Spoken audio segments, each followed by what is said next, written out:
Hi guys, it's Penelope in London, and this is the upcoming lunar eclipse, which is on August the 28th at 4:18 a.m. British Summer Time. But if you are in the USA, then it's going to be August the 27th because you're either 5 hours behind, or 6 hours behind, or 8 hours behind, depending where you are.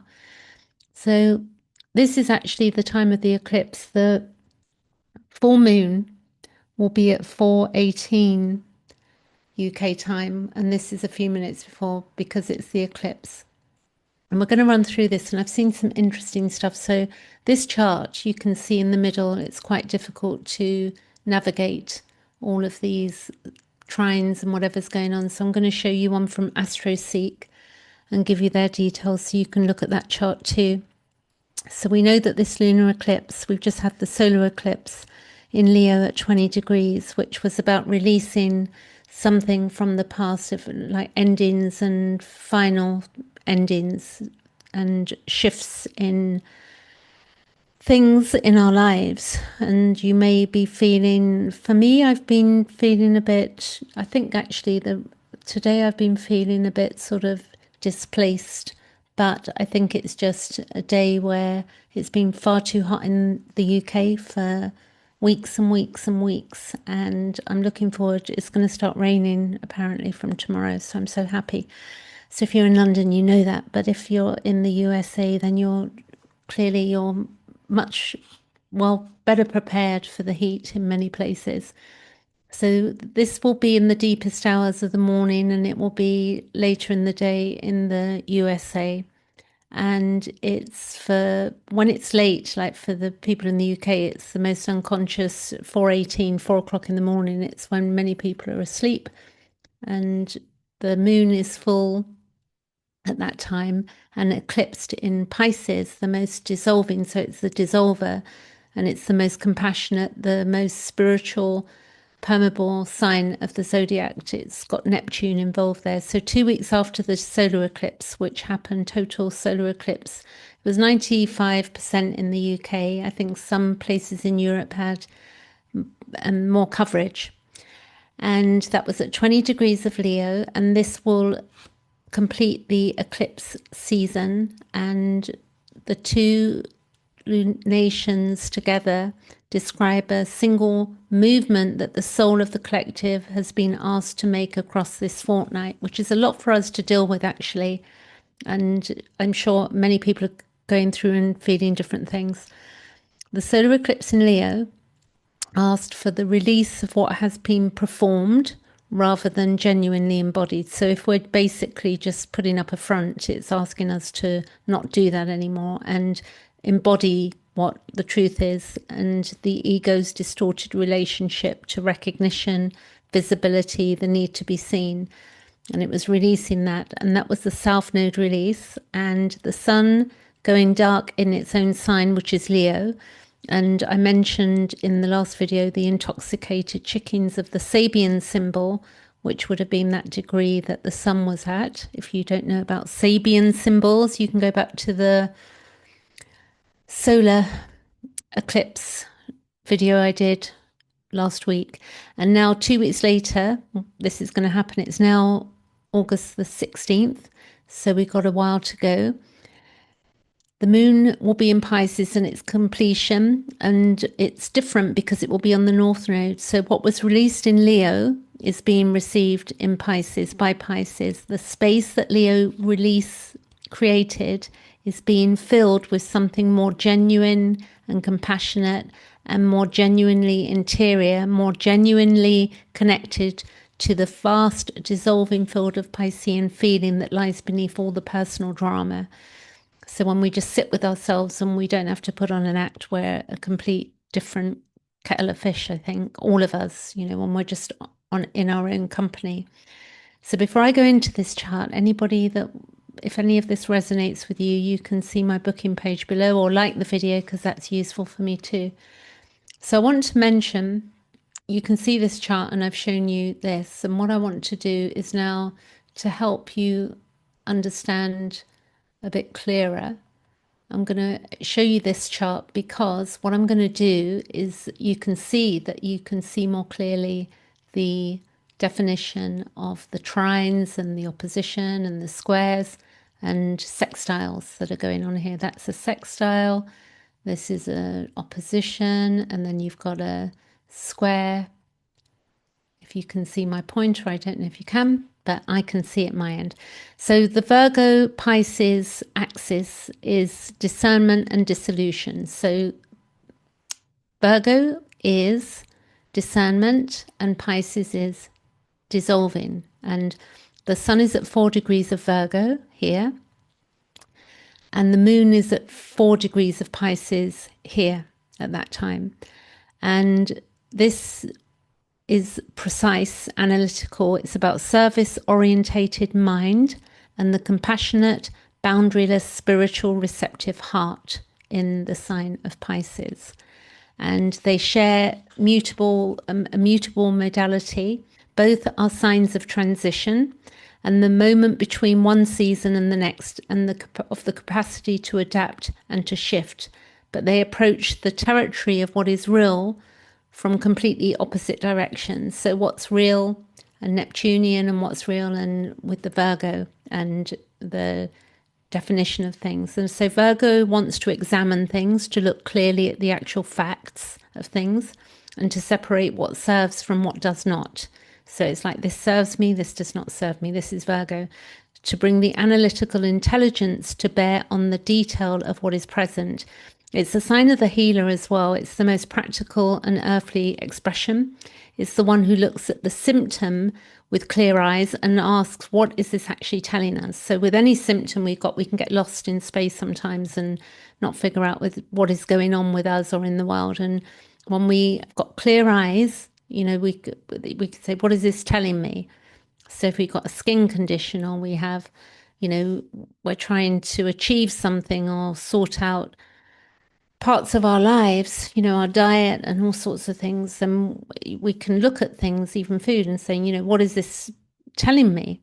Pisces wants to dissolve things and to let the edges of separate self and soften, to allow feeling to move without the containing vessel of analysis. So Pisces is not about analysis. It's a softening to surrender to the larger field, and it's where compassion and interconnection that lies beyond the individual boundaries. So at the lunar eclipse on this axis, which is here, they're opposite each other.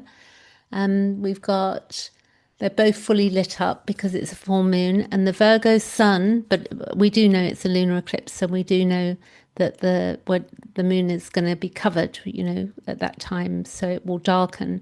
And the Virgo sun in its precise discerning light, and the Pisces moon in its full emotional and spiritual radiance. And the eclipse is asking the collective to hold both at the same time, the honest, clear-eyed examination and the compassionate dissolving surrender of Pisces. And neither alone is sufficient. We need both. So the discernment without compassion becomes cold, so if we're discerning but we have no compassion, it just becomes cold. And the dissolution without discernment becomes lost. So we just get lost. And the eclipse is the invitation to find the point where they meet.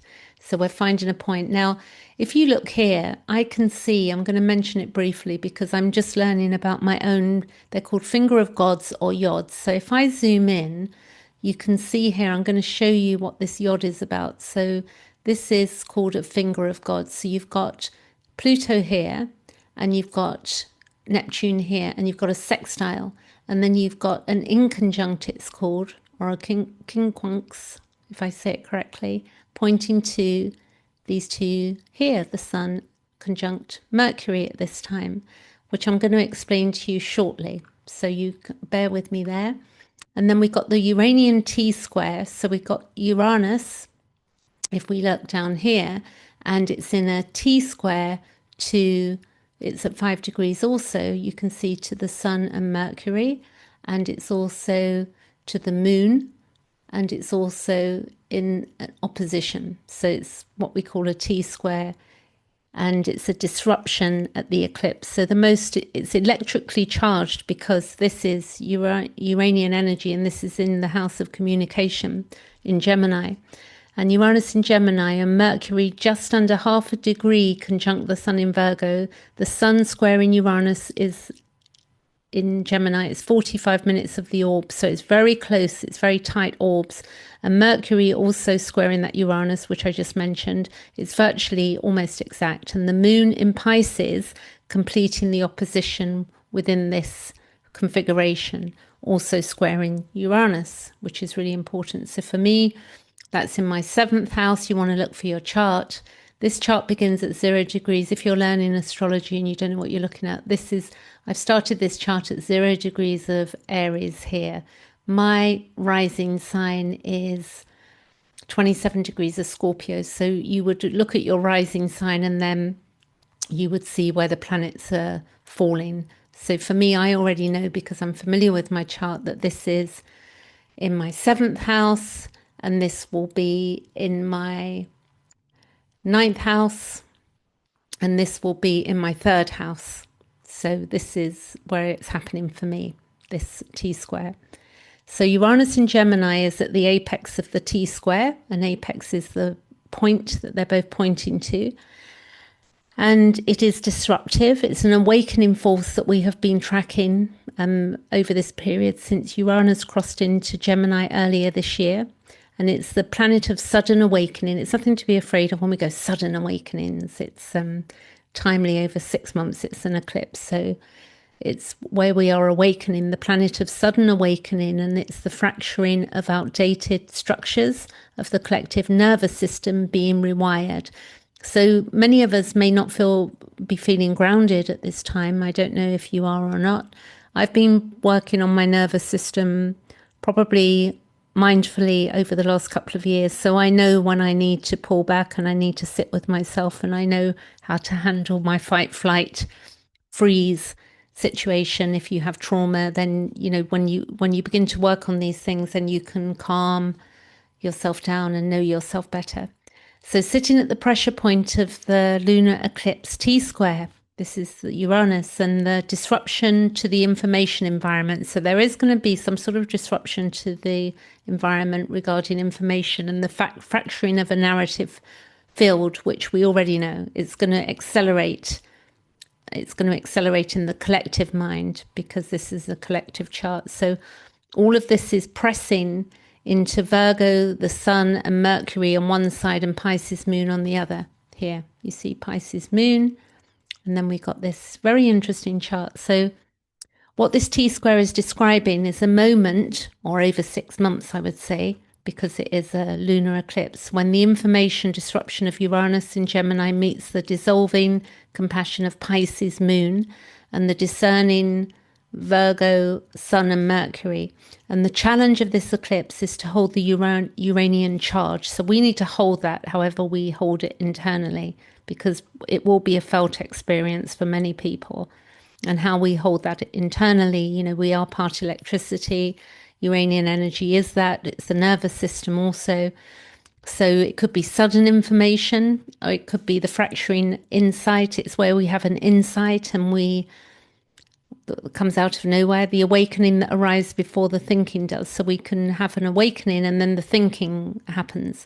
And we don't want to be losing the Virgo clarity or the Piscean compassion within these events and experiences that are going on inside us, because I think a lot of the feelings, Simon Forster talks about this, raising vibrations, who taught me my chart early on, helped me to understand my own chart, that it is, he would often say, it's like, how does this feel? Which is a really important question.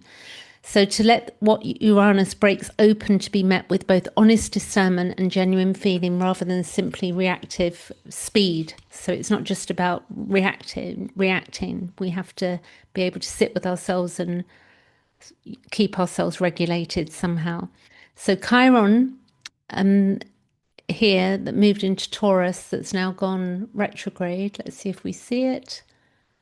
This is in my way. So Chiron in the chart is at 0 degrees Taurus, and that's also retrograde. And beneath the Uranian charge, sorry, something quieter and more healing is operating. Chiron in Taurus is trine to the sun. So look here. So hopefully this can be a learning curve for all of us. So the Chiron is trine to the sun at this point, and this is quiet and it's more healing, and it's also sextile to the moon. So you can see that there's a sextile to the moon. So there's something healing going on there, and we're embodying something. And it's also trine to the Mercury up here. It's still within orb. So you can see here, because those two are conjunct at that time. So all of these three bodies are at the heart of the eclipse they're in a flowing harmonious aspect to the wounded healer, if you wish to call it that. Simon Forster recently said it's like, as it moves around our chart, it's about revitalization, which I agree with him as well. Rather than the wound that never heals, it's like where we're being revitalized in order to be able to move forward. So at 0 degrees of Taurus, Chiron is holding the entire eclipse from both sides there at that point. And we've been tracking Chiron. It went into Taurus in June. And it is the wound of worth, the wound of the body and the voice, the 8-year collective healing that has barely begun its work, because that was in Aries previously for 8 years. And now it's going to head back into Taurus. Sorry, it's in Taurus. It's going to head back into Aries, and then when it goes direct later, it will then head back into Taurus for 8 years.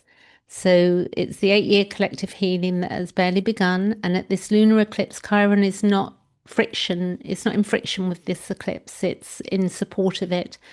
So trine to Virgo sun means the honest, analytical, discerning quality of the eclipse is flowing in flowing alignment with the healing of worth. And the sextile, which I showed you here, is Pisces, means, it's to do with the compassionate, dissolving, emotionally intelligent quality of the eclipse. Has an opportunity, if reached for, because we have to reach for something in order to obtain it. It doesn't just like appear out of, magical space. And it's to connect with what Chiron in Taurus is healing in the collective body. And it's trine to Mercury means that communication of the eclipse, the word and the mind, is also in a harmonious dialogue with the Chiron, which is the wounded healer. So Chiron at 0 degrees of Taurus, barely 2 months into Taurus, and it's at a threshold degree because it's still at the 0 degree mark. It's still vibrating with the rawness of the new ingress. And ingress means it's just moved in, it's ingressing. And then offering its healing guide and gift to the eclipse that is completing the Leo Pisces arc of the eclipse season. So we had the Leo solar eclipse, and now we've got the Pisces lunar eclipse. Now, the Chiron is not the drama of this chart, but it may be the most important element of it, apart from the yod I can see as well, which we'll talk about. When the Uranian disruption threatens to overwhelm, when this T-square here creates more pressure than can easily be held. So Chiron in Taurus is the ground beneath it. The slow is Taurus. It's slow, patient, embodied healing that does not require speed, volume, or urgency. And I've got planets in Taurus. So I have my North Node in Taurus at 25 degrees. I have, which is my life path. I have my Mercury in Taurus, and I have my Mars also in Taurus. So I watch how I move with those planets being in my 6th house. So you can see where planets are and then what houses they're in. It all ties in and adds up. So this is the work we're doing. Lilith at the eclipse. This is true Lilith up here. You can see, let's see, Lilith, true Lilith. You see the little T when you go on AstroSeek. So see this chart I'm showing you. If I go down, if you see online horoscopes, www.astro-seek.com. And if you have your time of birth and your date, and many of us do have the date, but some people actually don't, which is rare, but it does happen. And date, time, and place. And you put those in, and the time is of the essence because the rising sign will change every couple of hours, literally. So it's worth knowing the time and getting help if you don't understand how to do that. So Lilith at the eclipse, I love Lilith. True Lilith is sextile with Venus at this time. So let's look at true Lilith up here in 19 degrees of Sagittarius. And she is here in sextile to Venus at this point, because that's 20 degrees and that's 19. So they've got something going on there. And Venus is the principle of love and worth and what is genuinely valued, because again, Venus in Libra is also to do with, Taurus and Venus also go together as well. So there's another connection there, another thread. So I've been following Lilith as I do, at the Sagittarius full moon and then again at the new moon in Cancer. And I follow her all the way through. I look at her daily, and full moon in Aquarius, and there was a Venus Mars T square where she was persistent and she was there. So she is present in the collective field. And here at the closing eclipse of the season, she is in sextile to Venus. She's not in tension with Venus and she's not in confrontation with Venus, but in the flowing aspect that offers an opportunity if reached for. And Lilith is also octile to Pluto. So Lilith is in a half square to Pluto here. So that's about 45 degrees. A square is 90 degrees, and an octile is, I believe, 45 degrees. So it's an aspect of pressure with the collective transformer, which is Lilith. What Lilith carries, what she has been holding across the entire, Pluto, the transformer, and Lilith transforms as well in a different way. So holding the entire summer, she's been, pressed by Pluto's transformative force, and the truth that was expelled is not simply available. So Lilith was about truth in the Garden of Eden. It's a very old story, and you can Google that if you want, but I'll do some more work on Lilith. But I have done a Lilith video a couple of weeks ago. So here it's being actively pressured towards expression by the most powerful transformative planet in the sky, Lilith, with Pluto. And the node, the north node, is quintile, which is a lovely creative situation going on. The node is quintile to Lilith here, which is a 72 degree. And the soul's evolutionary direction, it's called the fifth harmonic contact with Lilith, and it's flowing to sextile to Chiron as well. So you can see the node is in sextile to Chiron.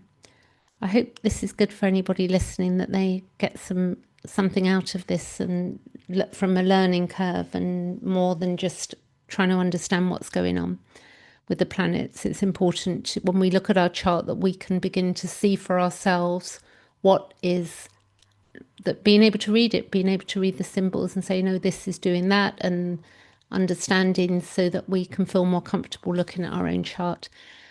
So the direction the collective is being drawn toward is in alignment with both the wounded healer and the expelled truth teller. So we got the wounded healer, and then we got the Lilith, who was basically expelled from truth, to being able to tell the truth. So the North Node in Aquarius now, which it's at 29 degrees here, it's freshly in there as well, is an evolutionary direction we identified when it crossed from Pisces in late July, is pointing towards what Lilith knows and what Chiron heals. So Lilith, if you think of, I don't really like to go on too much about this, but if we think the stuff like the Epstein files as one example, or we think about what's going on with Fauci at the moment, the truth-telling Lilith, who was banned from being able to speak her truth, and then what Chiron actually knows and wants to heal and wants to help us heal. and the collective intelligence built on what has been suppressed, because a lot has been suppressed, and what has been wounded, because there's been many wounds. And that is the Aquarian future this nodal cycle is moving towards, which is the North Node in Aquarius. And at some point between Pluto and the node, they're going to meet in Aquarius. But that's another video, I think. Now, Jupiter trine Saturn. We got Jupiter. Let's see here. Jupiter is in a trine to Saturn. So Saturn is to do, as you know, it's teacher, it's authority, and Jupiter here is 1 degree. Is it 1 degree 13? Yeah, it's 1 degree apart. And Jupiter is in Leo still. You can see the Leo sign there. And it's the field of the solar eclipse 2 weeks ago. Well, I say 2 weeks ago because I'm referring from the 28th, but it's not 2 weeks ago. It was the 12th. So this is 4 days ago from this video. And it's still carrying the creative expansiveness and the faith of that sign. And it's harmonious. It's in harmonious dialogue with Saturn retrograde in Aries. And this principle, the structure, is to do with our structure principle in the aspect of ease and natural cooperation. So the trine is a reminder that not everything in the eclipse is disruption, okay? This is important to know. And life is not all totally, even when we feel like our life is being disrupted, which I definitely feel mine has on a couple of things over the last month or two, that whilst there can be disruption, it's not total disruption. And it's, you know, there are moments of peace as well. So in this eclipse, whilst there is some disruption and dissolution, there is something being built steadily and genuine, something being built, even as Uranus, you know, crackles across this, because it's crackly, Uranian energy, and across the T-square, the Pisces moon dissolves at its edges. Jupiter trine Saturn is the faith that has found its form. So it's faith finding form. So if we look at Jupiter, and this is faith, it's higher thinking, and form, which is Saturn. And it's the reality principle also to the bones of things, Saturn, endurance. And this can feel emotionally overwhelming. The Pisces moon is not comfortable for moon placement. It carries all the longing and the grief and the compassion of the sign. It's quite intense. The trine is the quiet assurance that something real and lasting is being built underneath all of this feeling that's going on. So on a personal note, before I go on to a personal note, I'm going to explain this yod. If I go here, because I had a little play with trying to do a little chart of this yod. Now I'm still learning about yods, so you have to look at this, and if you're an astrologer looking at this, you'll think, no, she doesn't know what she's saying. I'm learning too. That's all I want to say. So the yod, if you look at this, it's where the sextile, at the apex of this yod, if you can see the little hand here, is the Sun and Mercury. And then you've got Pluto, and then you've got Neptune. Okay. So you've got the Sun conjunct Mercury for nearly 5 degrees and 5 degrees. We can take away the minutes there. So that's the apex. It's the focal point. Awareness, mind, discernment, being practical, service and daily life, and it's communication because it's Mercury as well. And then we've got also, and actually Virgo, Mercury and Virgo go hand in hand as Mercury and Gemini. And then we've got Pluto, RX retrograde here. And Pluto is about transformation, depth, truth, collective evolution, and breaking old systems.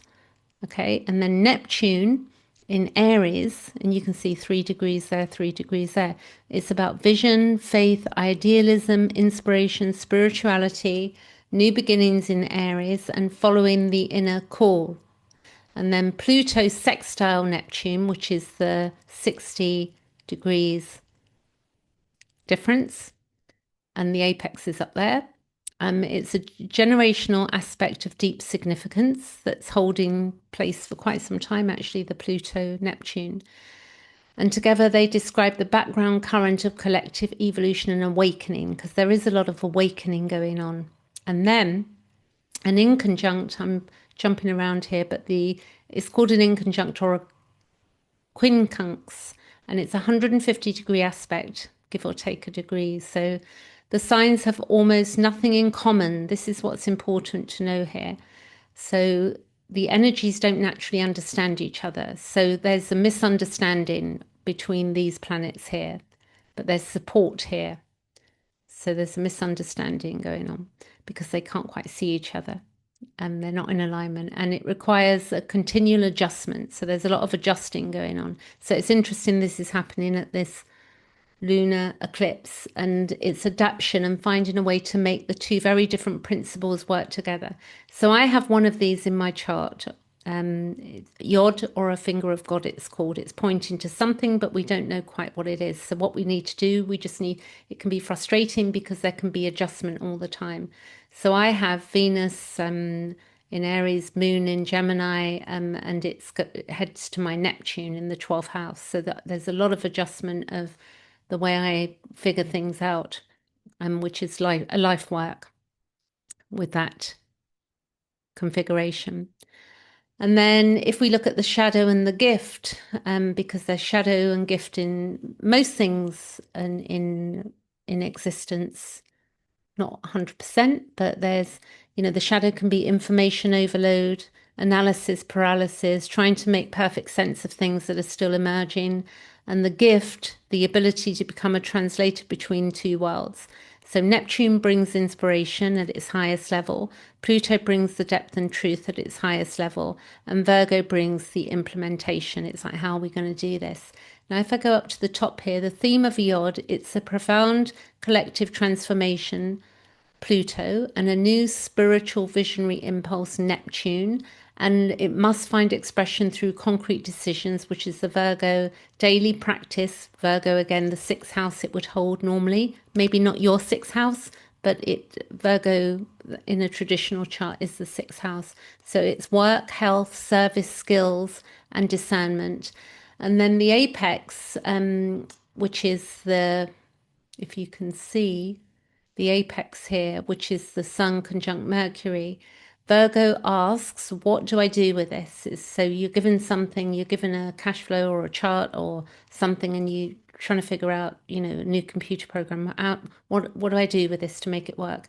The Sun Mercury conjunction makes this a mental, analytical, and communicative. So it's about communicating with others as well. So it's an eclipse Yod, the finger of God. It's August the 28th, 2026 eclipse chart. A Yod is formed by two inconjuncts, that's an easier word to say, that converge on a single point with a sextile at the base, which you can see here. So how do I translate huge vision into practical reality? How do I embody transformation in everyday life? So at the bottom here, Pluto and Neptune are handing a message to the Virgo Sun Mercury conjunction. And it's take a profound vision of transformation and make it real, practical, useful, embodied, because we've got a lot of work to do on planet Earth. I'm going to go back to now the emanated, my favorite chart. And the reason it's my favorite is because I can move it. So if I go back to now, which is the 16th of August, rather than the eclipse chart, 16th of August, 2026, you can see, and if I go to, let's go to 11 p.m., which would be 23, just to see where the moon is right now. So the moon is in Libra at the moment.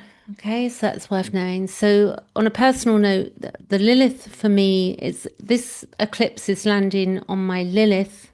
You want to look for what it's doing in your own chart, this lunar eclipse. For me, it's landing on my Lilith in my third house. Black Moon Lilith. So if I share a little bit about this, the moon is at 4 degrees of Pisces, is going to be conjunct my Black Moon Lilith at 5 degrees of Pisces, and that is my third house. So it's just a degree, And Black Moon Lilith in the third house is the voice that was silenced in the most immediate communicative territory, because the third house is traditionally Aries, Taurus, Gemini. So that's Gemini holds the third house. And the voice that learned through repeated experience, that speaking a kind of truth in a certain way, a kind of company brought consequences, which is very true for me. If I spoke the truth as a child, it had very serious consequences.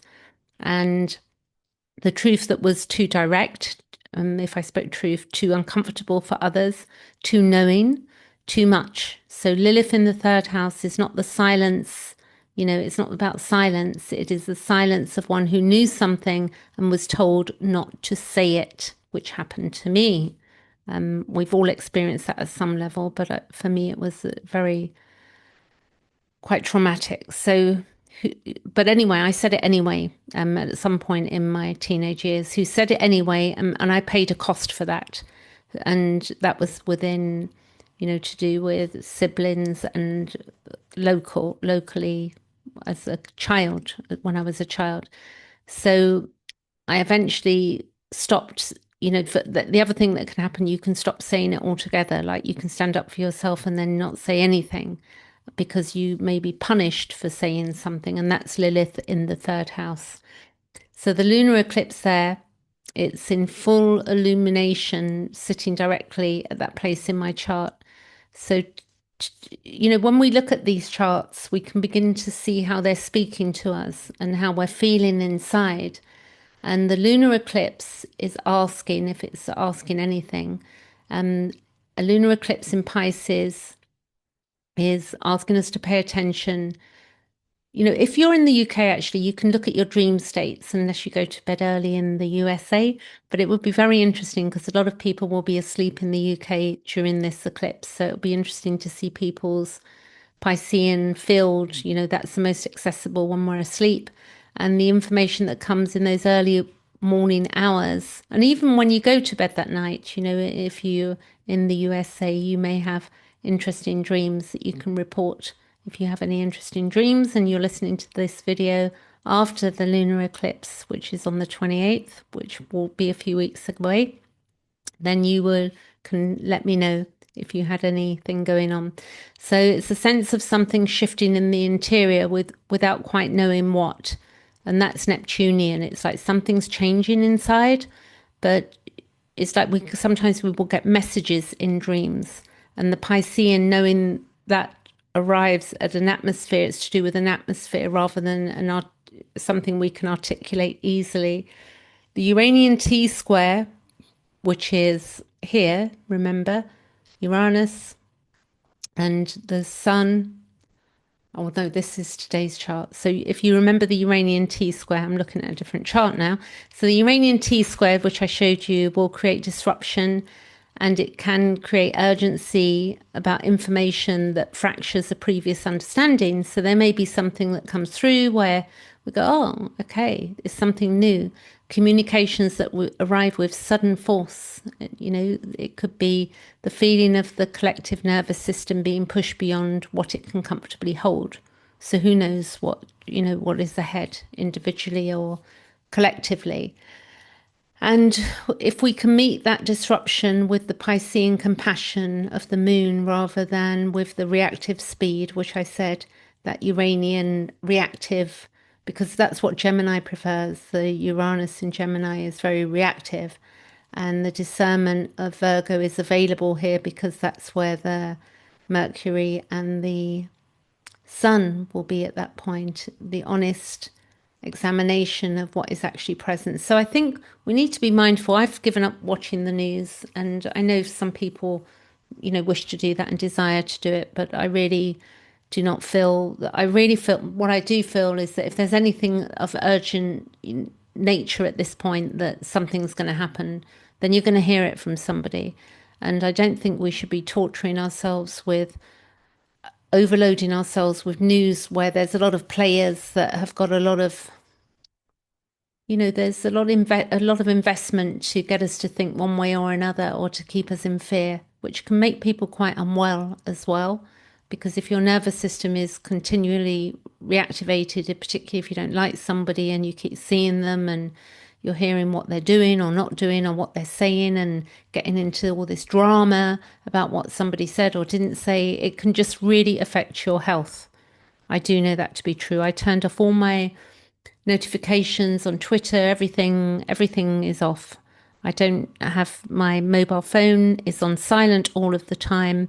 And the only way I know I've got notifications is if I look at an app and I see those notifications actually within the app that I'm looking at, whether it be Instagram or YouTube, etc.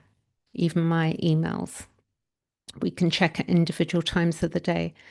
So the communications that arrive, it will be interesting to see what that could be. Some people are saying, I think there's, I've checked out a few other astrologers and they've said, because of these eclipses, it's an unknown of, there could be politically something going on around that where people are stepping down or such. Like, we just don't know. We live in a whole world that's full of political agendas, so we don't know.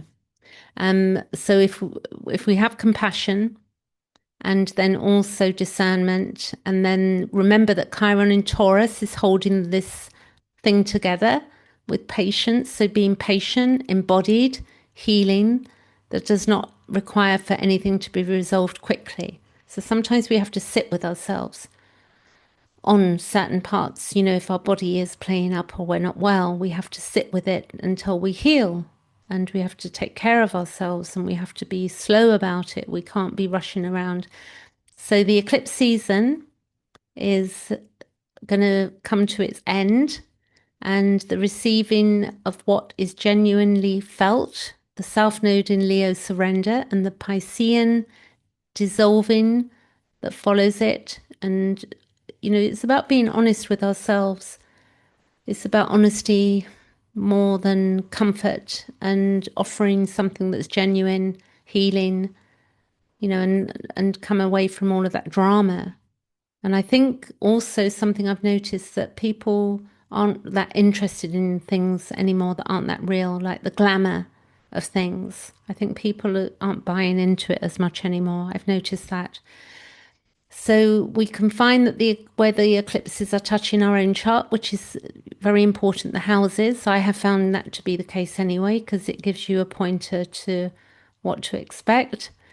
And if we can trust what they illuminate in the darkness of that moon and listen to what, for me, it will be listening to what Lilith has to say for me in my own natal chart. And you can look to see what planets it's hitting in your own chart as well. So I think that's it. And if you wanted to, I'm just going to bring this up again so you can take a screenshot of it if you want, about the yod, because I find this yod very interesting here. So hopefully you can see that, and I'll leave it there just for a little moment, and then I'm going to go, and I'm going to, later this week, I'm going to be working on teaching you some stuff through my own chart about yods and midpoints and all sorts of things. But I'm going to start with in conjunction yods, as I was just showing you in this chart that's coming up, because as I talk about the yod here, the finger of God, which is a strange name, it's nothing, it doesn't mean any of us are special. It just means it's something that's a bit of hard work in my view. So a yod, often called the finger of God, is formed when two planets are sextile each other and both make an inconjunct to the third planet, which is the apex here, which will be, in this case, it will be the Sun and the Mercury. So the August the 28th chart, you've got Pluto Aquarius, remember I said Neptune in Aries, form the base of the yod, pointing towards the Sun, Mercury conjunction in Virgo, and Pluto represents transformation and truth, and Neptune represents vision, inspiration, and faith. And Virgo asks, what do I do with this?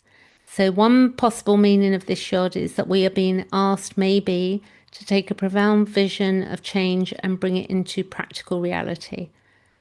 Because there is a lot of work to do. I've noticed this with water. There's been no rain for such a long time in the UK. at this time.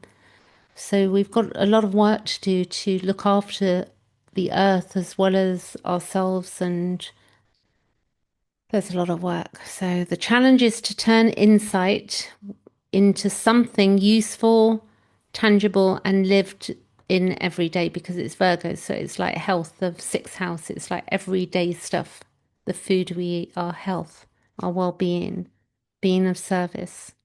Anyway, leaving it there. Catch you later.